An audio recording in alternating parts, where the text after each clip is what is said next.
말씀 위해서 기도하겠습니다. 사랑과 은혜가 풍성하신 하나님 아버지, 우리가 함께 하나님 말씀을 보며 읽으며 들었습니다. 주님께서 제자들에게, 마르다와 마리아에게, 그리고 우리에게 주시는 말씀입니다.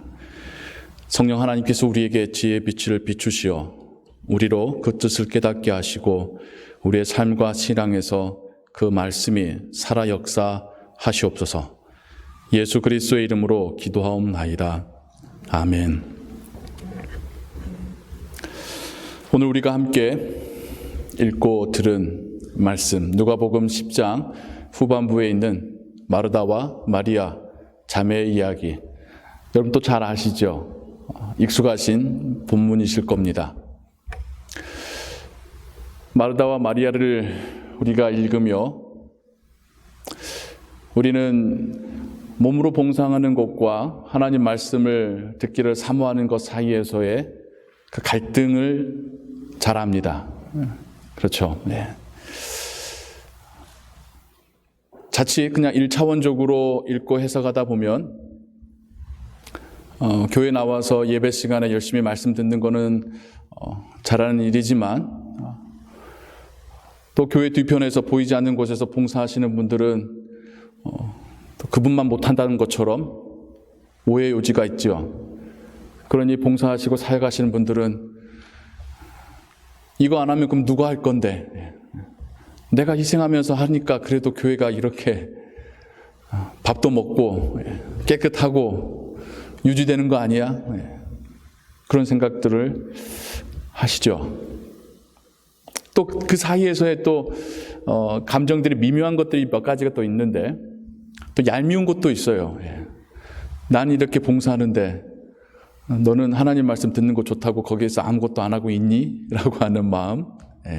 또 그분들 입장에서는 내가 일주일 동안 사회에서 힘들게 일하다가 왔는데 좀 쉬게끔 내버려 두면 안 되나? 라고 하는 보이지 않는 어떤 감정들의 대화들도 그 안에 담겨져 있죠. 그래서 여기서 예수님은 마르다의 손을 들어주셨는지 마리아의 손을 들어주셨는지 해석들이 분분하고 어디에 강조점을 둬야 될지 참 고민들이 많습니다. 올해 목회 사역을 시작하며 포스트 팬데믹, 언젠가는 맞춰질 그 팬데믹, 하지만 팬데믹을 지나면서 우리가 겪게 될 많은 변화들, 그리고 그 속에서 우리가 하나님 앞에서의 신앙의 본질을 발견하고 또한 그 시대를 준비하자라고 하는 캐치프레이즈로 시작을 했습니다. 교회 안에서 말씀과 사역의 이 관계는 우리로 하여금 정말 많은 고민과 생각을 하게 하지요. 예수님의 말씀이 뭐였는지, 예수님이 마르다에게 뭐라 말씀하신 건지 여러분들과 다시 한번 묵상하기를 원합니다. 예수님과 제자들의 인행은 말 그대로 방랑하는 삶이었지 않습니까? 거처가 있는 게 아니라 이 동네에서 말씀 전하시다가 또 때 되면 다른 동네 가시는 거예요. 또 그 동네에서 이 말씀 전하시다가 거기에서 환영해서 여러 집에서 혹은 한 집에서 계속해서 숙식을 제공하신다 한다면 계속 머무르면서 말씀 전하는 거고요. 예수님 제자들의 방문을 반대하거나 또 그분들을 대접하거나 집으로 초청하는 이들이 없다면 또 예수님은 다른 곳으로 옮겨가셔요. 옮겨가시는 중에 채 마을에 도착하지 않으셨으면 또 노숙을 하실 때도 있었겠죠. 그런 상황 속에서 예수님과 예수님의 일행을 자신의 집으로 초청한다는 것은 굉장히 부담스러운 일이었습니다. 오늘날도 10여 명의 사람을 초대한다는 것이 쉬운 일은 아니잖아요. 집도 그 당시의 집들은 오늘날 우리가 살고 있는 집들보다 더 작았어요. 먹는 것도 우리보다 더 풍족하지도 않았습니다. 더 큰 문제는 뭔지 아세요? 예수님과 예수님의 제자들의 일행을 초대하면 동네 사람들이 다 찾아왔다라는 거예요. 동네 사람들뿐만 아니죠. 어떻게든 예수님 보려고, 예수님 말씀 들으려고, 예수님의 기도해 주시는 것 받으려고 동네 사람 아닌 사람들도 찾아왔었을 겁니다. 그 집이 미어 터졌겠죠. 그 상황 속에서 또한 그런 만남은 저녁 시간에 이루어졌습니다. 식사와 함께. 이게 얼마나 부담스러운 일입니까? 우리 여성도님들, 또 손님을 초대하면 음식을 직접 하시는 남자 성도님들 한번 상상해 보세요. 몇십 명의 사람들을 그 좁은 곳에서 식사 대접하면서, 그리고 가장 누구보다도 누가 신경 쓰여요? 예수님이 편하게 쉬시기도 하고 또 말씀도 전하실 수 있게끔 배려해 드려야 되고. 근데 집안 사람들은 몇 명 안 되잖아요. 굉장한 일이었을 겁니다. 쉽지 않은 일이었을 겁니다. 근데 예수님의 일행을 마르다라고 하는 여성도가 초청합니다. 성경을 보세요. 마르다란 이름밖에 없어요. 마르다와 마리아가 예수님과 그 제자들을 초청했다가 아니라 초청을 마르다가 합니다. 물론 마리아도 암묵적인 동의를 했었겠지만, 이 두 자매가 나사로의 온누이로서 예수님과의 관계가 아주 좋았다는 사실을 알고 계시죠. 또 그들이 얼마나 예수님을 사모하고 또 예수님을 집으로 모시고 싶었을지도 충분히 짐작이 됩니다. 근데 이제 그 이후에 벌어지는 일은 그 두 여성이 감당하기에는 벅찬 일이었어요. 예수님과 제자들을 대접하기도 쉽지 않은데 찾아온 사람들까지도 상당수였을 테니까요.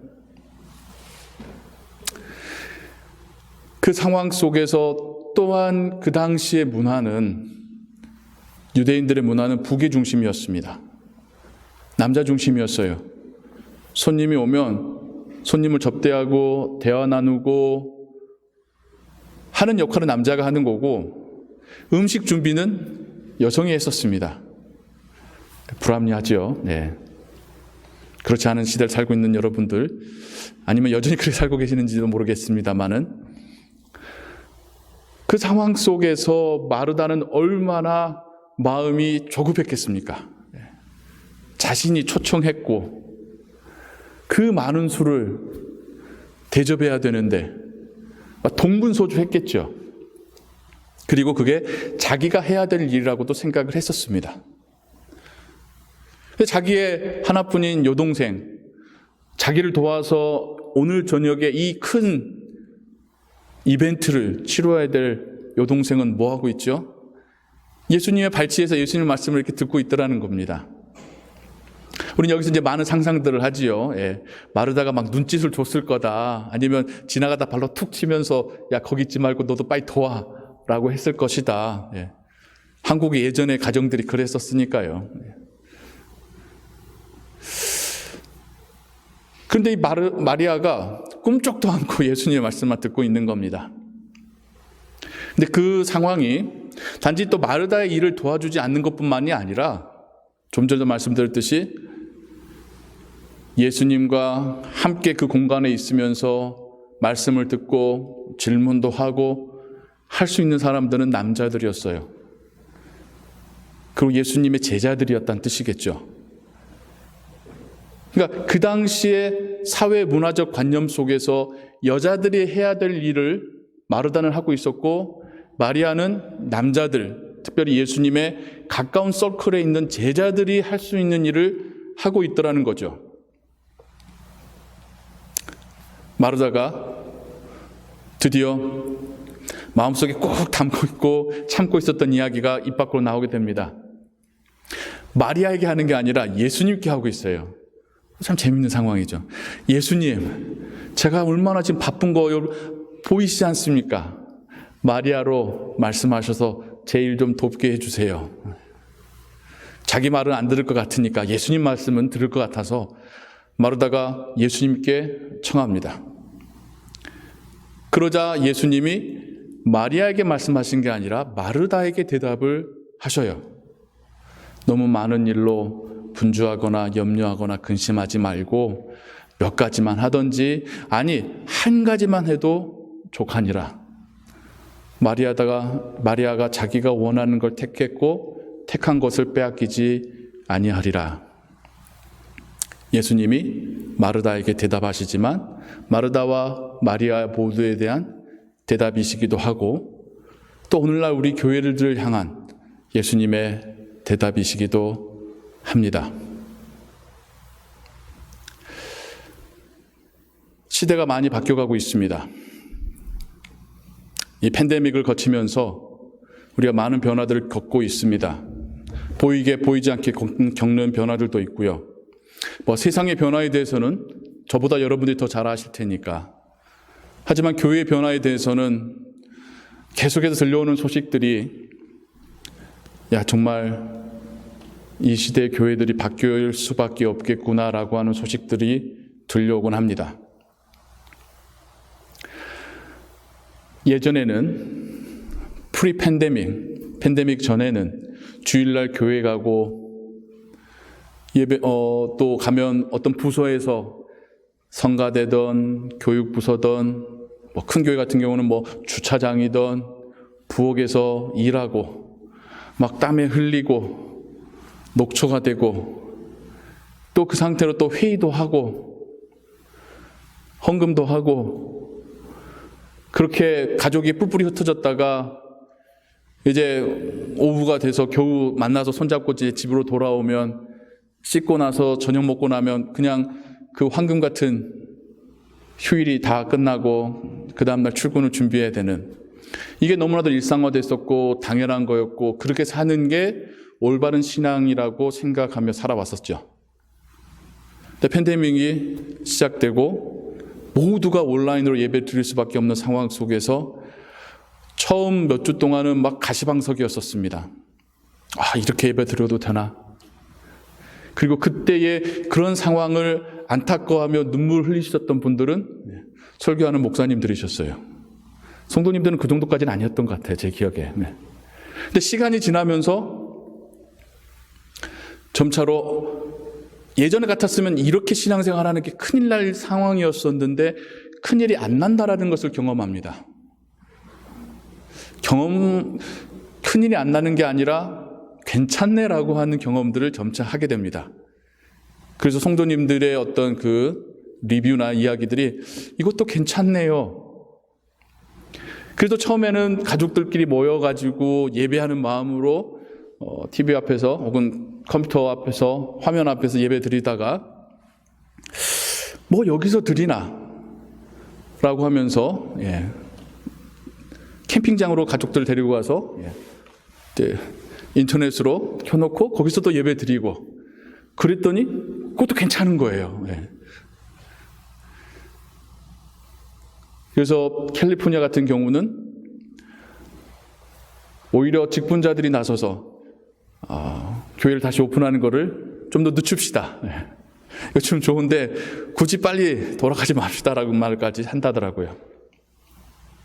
그 상황 속에서 교회의 성도로 한 일원으로 참여했지만 그 마음 가운데 예수 그리스도에 대한 분명한 확신과 믿음이 없는 분들은 점차로 관계가 멀어져 가고, 직분자들이야 그나마 관계를 붙잡고는 있지만 이제 달라져 버린 생활 패턴에 어느 정도 익숙해져 버린 상황이 지금의 상황입니다. 이제 그것 때문에 또 목사님들은 고민들이 많아요. 어떻게 하면 다시 예전처럼, 그리고 집 나간, 교회 나간 우리 성도들을 어떻게 다시 돌아오게 할 것인가 고민들이 많습니다. 바나 리서치라고 미국의 공신력 있는 그 기관에서 설문조사한 바로 의하면 대답한 사람의 40%가 팬데믹이 끝나도 교회로 돌아가지 않을 거라고 대답을 하더랍니다. 어쩌보면 키질을 하신 걸 수도 있을 것 같아요. 진짜 믿음이 있었는지 아니면 다른 것 때문에 교회에 나오고 있었었는지, 그러니까 판가름되는 시대이기도 합니다. 결국 이 시계는 끝이 나고 우리가 이제 다시 좀 더 오픈되고 자유로워지는, 제한이 풀려지는 상황으로 갈 터인데, 우리는 어떤 교회의 모습으로 회복되어지고 혹은 성장해 갈 것인가 심각하게 고민을 해봐야 합니다. 예전에 했던 대로 그게 답일까요? 지금의 상황들이 우리에게 말해주고 있는 많은 이야기들이 있습니다. 그동안 우리가 해왔었던 교회 공동체의 신앙의 모습들 가운데에 정말 본질적으로 예수님의 제자 공동체에 원하시는 하나님의 모습이었던 것이 얼마 정도였었을지, 한국적인, 문화적인 혹은 우리조차고 했었던 것은 또 어느 정도의 부분이었을지 생각해 보아야 합니다. 잘 깨끗하게 정리되어지고 맛있는 음식 제공되어지고, 그래서 교회에 온 새 가족이 교회에서 편안함을 느껴서 교회에 더 자주 오게 되고, 말은 좋은 것 같아요. 논리는 참 괜찮아 보입니다. 근데 현실은 그 사람이 얼마 되지 않아서 그 일에 분담을 받게 되더라는 거죠. 처음에는 교회가 나를 환영하는 것 같고 여기 오면 정말 내 마음의 안식을 누릴 수 있어서 교회를 왔는데, 얼마 되지 않아서 예전에는 내가 교회 다니기 전에는 몰랐었던 부담들을 받기 시작합니다. 그리고 그게 교회 안에서는 당연시 여겨져요. 여러 가지 이유들이 붙죠. 신앙이 성장하려면, 예수님의 제자가 되려면. 근데 그 사람 입장에서는 정말 이게 예수님의 제자가 되는 길일까? 라고 하는 일들이 부담으로 맡겨지지요. 마르다와 마리아의 이야기로 한번 우리가 돌아가 봤으면 좋겠습니다. 예수님이 마르다에게 하신 말씀의 핵심은 무엇일까? 예수님이 마르다를 책망하신 걸까요? 마리아다가 잘하고 있으니까 마리아 건들지 말고, 야 너도 거기서 그렇게 하지 말고 마리아처럼 해라고 하는 의미입니까? 그냥 국어적으로 봐도 그런 의미는 아니잖아요. 말 그대로 보면 예수님은 마르다와 마리아를 분리해서 말씀하고 계셔요. 마리아는 자기가 원하는 걸 택했잖니 그거 빼앗지 말라는 거예요. 마르다에게도 같은 논리로 말하자면, 마르다야 네가 택한 거잖아. 그런데 너무 많은 것으로 분주해하지 말고 몇 가지만, 아니 한 가지만 해도 괜찮아 라고 말씀하십니다. 교회 안에서 사역하고 봉사하시는 성도님들에게 저는 이게 예수님의 엄청난 위로의 메시지라고 생각을 해요. 많이 하려고 마음 분주해하지 말고 한 가지만 해도 돼. 신앙생활 하다 보면 교회 공동체를 바라보는 입장이 바뀌어지죠. 성장하니까요. 이제 내가 보호받는 사람을 넘어서 누군가에게 케어를 돌봄을 줘야 될 사람이라는 것을 스스로 인지하게 되고, 또 그랬으면 하는 그런 단계까지 나아갈 수 있습니다. 그때의 사역이 그 사람이 교회 공동체를 통하여서 좀 더 인발부하고 또 하나님께 쓰임받는 통로가 되겠죠. 순서가 그래 가면 좋겠어요. 반대로가 아니라 우리 교회는 이런 일들을 해야 되니까 당신이 우리 교회 회원으로 가입했으면 이 일들을 매년 몇 차례에 걸쳐서 해야 됩니다라고 하는, 그게 당신의 신앙을 성장시킬 겁니다라고 하는 그런 논리와 순서가 아니라, 예수님이 마르다에게 말씀하신 것처럼 그녀가 원해서 예수님을 초청했으면 그러면 거기 하나에만, 내가 이 동네 사람들에게 어떻게 보일까? 기껏 예수님 초청했고 많은 사람들 찾아왔는데 내가 이 사람들 배 굶겨서 내보낼 때에 나 욕하진 않을까? 라고 하는 생각이 아니라, 예수님 초청하고 만나고 말씀 듣고 싶다라고 하는 그 한 가지에 집중하라고 하는 예수님의 그 말씀. 교회 안에서 사역이 우리가 더 하나님을 경험하고 하나님을 섬기며 기뻐할 수 있는 통로가 되어야 되는데 그게 아니라 어느 순간 부담이 되어서 우리 어깨를 누르고 정말 내가 예수님은 좋은데 그렇게 말한다는 사람도 있잖아요. 예수님은 좋은 줄 알겠는데 교회는 싫다라고 하는 상황이 일어나서는 안 되지 않겠습니까? 우리가 모두 시작은 마리아로 시작을 했었습니다. 교회에 와서 봉사하는 게 좋아서 교회 오신 분이 있습니까? 아무도 없을 거예요. 아무도 교회 가면 주방 봉사한다더라, 교회 가면 주차장 봉사한다더라, 교회 가면 청소 봉사한다더라, 그게 좋아서 교회 오신 분은 세상에 한 명도 없습니다. 왜 교회에 왔습니까? 왜 예수님 만나고 예배에 참여합니까? 예수님이 좋고 그 말씀 듣고 싶어서 왔잖아요. 근데 어느 순간 교회에서의 봉사가 우리의 예수님께로 나아가는 그 길에 걸림돌이 되어가고 있습니다. 물론 이 상황에 익숙해진 분들이 또 이런 이야기들 해요. 그렇게 안 하면 교인 안 옵니다. 그것 때문에 오는 교인이라면 그 사람이 정신 차리고 올바르게 하나님 믿을 때까지 시간 너무 걸립니다, 여러분. 우리가 지쳐서 나가 떨어져요. 그리고 여러분도 중요하잖아요. 여러분도 예수님 말씀으로 새롭게 되고 기쁘고 즐겁고 감동되어져서 여러분의 삶으로 그 에너지를 가지고 가기 위해서 예배의 자리로 나왔는데 여러분들은 언제 올지 모르는 새 가족을 위해서 교회에 이런 일들을 정해놓고 그것을 분담해서 매주 하고 있는 그런 마리아가 되어버렸지는 않습니까? 마리아로 왔다가 어느덧 마르다가 되어버린 우리들의 모습이진 않습니까? 간혹 오랫동안 신앙생활하고 열심히 신앙생활하셨던 분들이 번아웃 되어가지고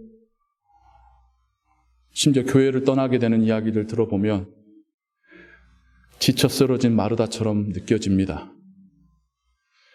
더 이상 그런 마리다가 나오지 않았으면 좋겠어요. 굳이 그렇게까지 할 필요는 없습니다. 우리가 함께 예수님 만나고 즐겁자라고 신앙생활하고 있잖아요. 컨슈머리즘이 아니에요. 사람들이 와서 혹해서 계속 오게끔 만드는 그게 컨슈머리즘입니다. 맛있는 밥으로 사람들 꼬드기고 있는 게 컨슈머리즘이에요. 본질적으로 예배가 즐겁고 하나님을 경험할 수 있어서 교회에 오게끔 해야죠. 밥이 없어서 교회 안 오거나 밥이 없어서 예배 마치자마자 그냥 간다고요? 그것까지 염려하지 마세요. 우리가 참된 신앙의 공동체를 만들려고 한다면 우리는 본질을 붙잡아야 합니다. 피터 드러커라고 하는 경제학자가 있습니다. 또 그의 스페셜티 중에 하나가 큰 회사 오너들을 교육하는, 리더십으로 교육하는 것이 그의 스페셜티 중에 하나인데 그가 했던 많은 명언들이 있는데 그 중에 하나가 새로운 한 가지를 시작하려면 기존에 하던 것 두세 개를 포기해야 된다라고 말합니다. 새롭게 시작하는 하나가 잘 되려면 기존에 했던 두세 개를 포기해야 된다. 하던 거 다 하면서 새롭게 하나를 더 추가하는 거는 그것도 잘 될 확률이 없을 뿐더러 기존에 하던 것들도 더 힘들어진다는 거겠죠. 집중해야 된다는 거겠죠. 선택과 집중이란 말도 여러분 들어보셨죠?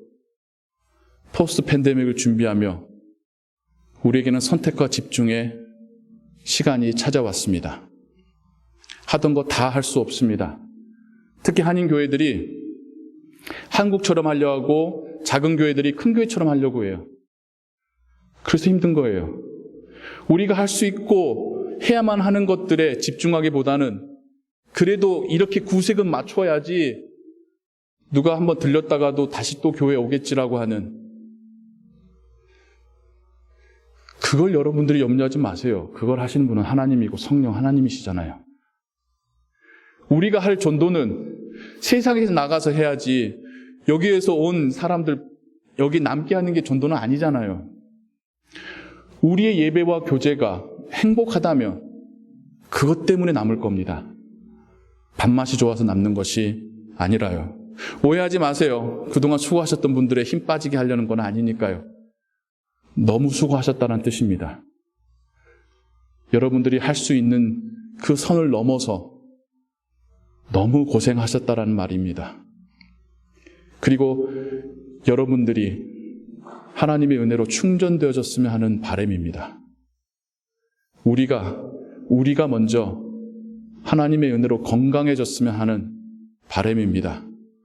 포스트 팬데믹에 어떻게 하면 집 나간 교인들 돌아오게 할 것인가가 첫 번째 주제가 아니라 남아있는 우리가 어떻게 건강하게 회복되어질 것인가가 더 중요한, 더 얼전트한 퀘스천입니다. 저 개인적인 생각을 좀 더 여러분들에게 나누자면, 목장은 목장 모임에만 집중할 수 있었으면 좋겠어요. 목장 모임의 이외의 것들이 부담되어지지 않았으면 좋겠습니다. 선교회에는 선교 회원들의 친목 도모와 그 친목에서 자연스럽게 발생하는 선교와 구제만이 그 선교회의 집중 관심사였으면 좋겠어요. 교회에서 해야 될 많은 부담들을 나눠지는 단체가 아니라요. 예를 들어서 관리부, 봉사하겠다는 사람들의 인포메이션을 받고 정리정돈하는 정도만 하면 되지, 아무도 할 사람이 없으면 무조건 봉사부에게 그럼 당신들이 하시오라고 하는 그런 시스템이 아니었으면 좋겠어요. 다른 부서는 그렇게까지는 안 하잖아요. 형평성은 좀 떨어졌던 것 같습니다.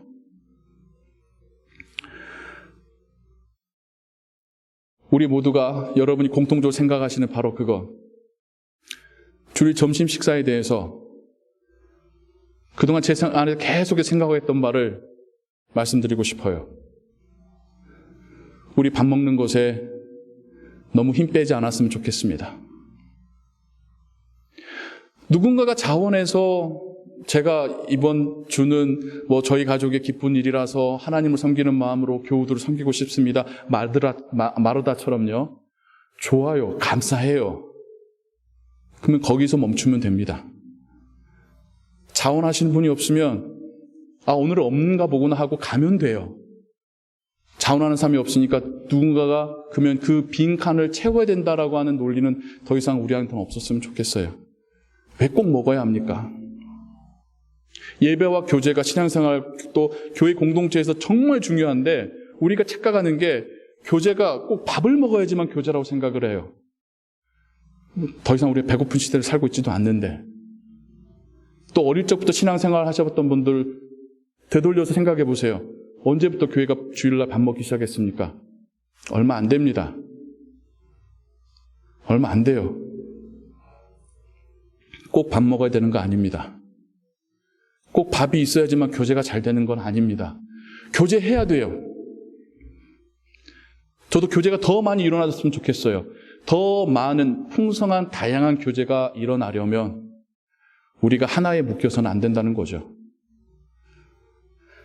교인들에게 뭔가를 대접하고 싶을 때 식사로 대접할 수도 있지만, 이번 주는 제가 도넛으로 대접하고 싶습니다. 환영합니다. 이번 주는 제가 서브웨이 사와서 대접하고 싶습니다. 너무 고맙습니다. 그걸로도 충분합니다. 만약 없다면요, 커피 드시고 이야기하시다 가시면 돼요. 아니, 오히려 그런 날이 여러분들이 가족들과 함께 외식하시거나 이 교우들과 함께 파게 나가서 고기 구워 드시거나 어디 외식하시면서 더 친밀한 교제 나눠보실 수 있는 기회잖아요. 그러할 때에 우리가 다른 일을 할 수 있는 힘이 생길 것 같습니다.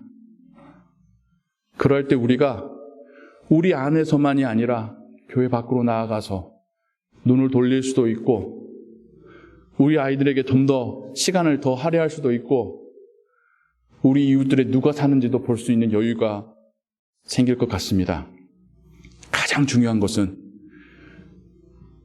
여러분들이 행복해질 겁니다. 우리가 예수님을 만나고 예배하는 것에 본질을 회복하게 될 것입니다. 너무나도 수고 많으셨던 사역자분들에게 주님이 하셨던 말을 제가 대신 한 번 더 말씀드리겠습니다.